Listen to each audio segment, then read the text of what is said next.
सवाल, खुदावंद यीशु मसीह के इब्ने आदम होने से क्या मुराद है? इस वीडियो के अंदर मैं बाइबली तालीमात की रोशनी में इस सवाल का जवाब दूंगा और इसके बाद कुछ मददगार तलीमी वसाइल को जानने में आपकी मदद करूंगा। लिहाजा इस वीडियो को आखिर तक देखिए। इब्ने आदम के तौर पर खुदावंद यीशु मसीह का नए अहदनामे में 88 बार जिक्र मिलता है। दर हकीकत इब्ने आदम वो बुनियादी लक़ब है जिसका खुदावंद यीशु मसीह ने अपने बारे में इशारा करते हुए इस्तेमाल किया था। खुदावंद यीशु मसीह के बारे में इब्ने आदम होने का वो वाहिद वाज़िया जिक्र जो उसके अपने अलावा किसी और शख्स की जानब से किया गया था, वो स्तिफनस के लबों से उस वक्त हुआ जब उसे शहीद किया जा रहा था।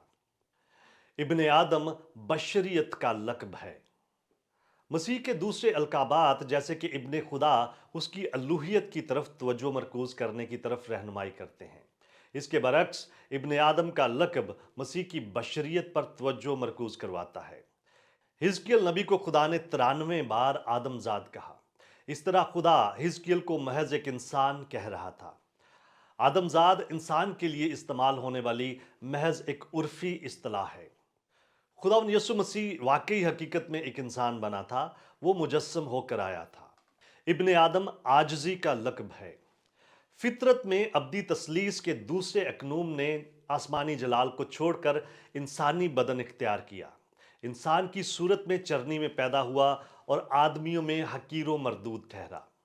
कलाम मुकद्दस में मरकूम है कि इब्ने आदम के लिए सर धरने की भी जगह ना थी और इब्ने आदम ने गुनहगारों के साथ खाया पिया। इब्ने आदम ने इंसानों के हाथों से दुख उठाया। दानिस्ता तौर पर आसमानी बादशाह के अपने मुकाम से इब्ने आदम तक पस्त होना आजजी का आला नमूना है। इब्ने आदम अल्लूहियत का लक़ब है।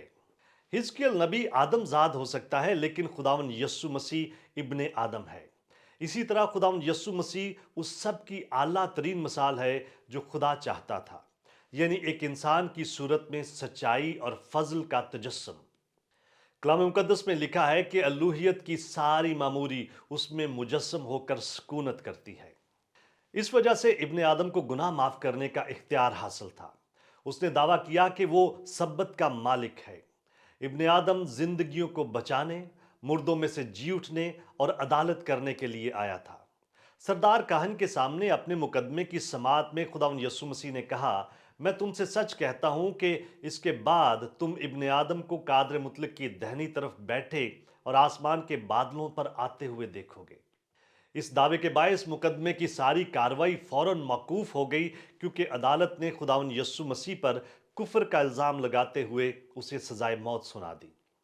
इब्ने आदम पेशन गोई की तकमील है। यस्सु का सरदार काहन के सामने इब्ने आदम होने का दावा दानियल 7 बाब उसकी 13 से 14 आयात की पेशनगोई का हवाला था।